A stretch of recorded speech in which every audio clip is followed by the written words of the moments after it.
তফসিল ঘোষণার ঠিক পরদিন ঢাকা ৮ আসনের সম্ভাব্য প্রার্থীকে দিনে দুপুরে গুলি করার যে ঘটনা আলোচনার বিষয়বস্তু দেশ জুড়ে, সেই ইস্যুটি এবার গড়ালো কূটনৈতিক চ্যানেলে।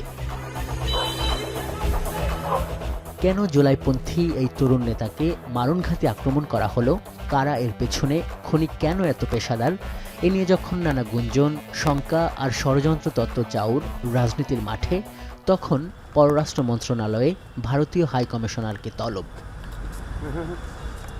গণমাধ্যমে পাঠানো এই বিবৃতিতে দেখা যায়, পররাষ্ট্র মন্ত্রণালয় ভারতীয় হাই কমিশনারকে বলছে, বাংলাদেশ গভীরভাবে উদ্বিগ্ন, কারণ পলাতক শেখ হাসিনা অব্যাহতভাবে তার সমর্থকদের সন্ত্রাসী কার্যক্রম পরিচালনার জন্য উস্কে দিচ্ছেন, অব্যাহতভাবে যেটি সুযোগ করে দিচ্ছে ভারত।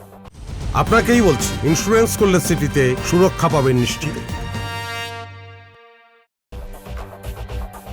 প্রণয় ভার্মাকে পররাষ্ট্র মন্ত্রণালয় আরও দৃষ্টি আকর্ষণ করেছে, নির্বাচন সামনে রেখে পলাতক আওয়ামী লীগের নেতাকর্মীরাও ভারতে বসে বাংলাদেশ বিরোধী কার্যক্রম চালাচ্ছে।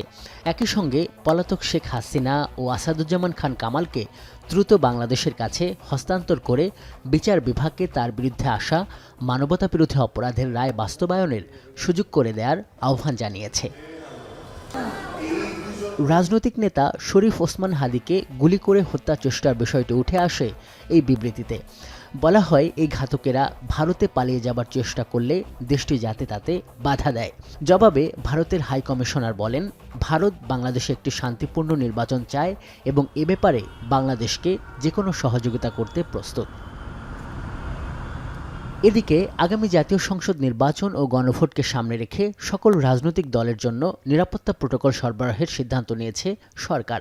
এরই মধ্যে গণঅভ্যুত্থানের সম্মুখ সারির নেতৃত্ব ও গুরুত্বপূর্ণ রাজনৈতিক নেতৃবৃন্দকে বাড়তি নিরাপত্তা প্রদান করার উদ্যোগ নেওয়া হয়েছে বলে প্রধান উপদেষ্টার দপ্তর থেকে জানানো হয়েছে।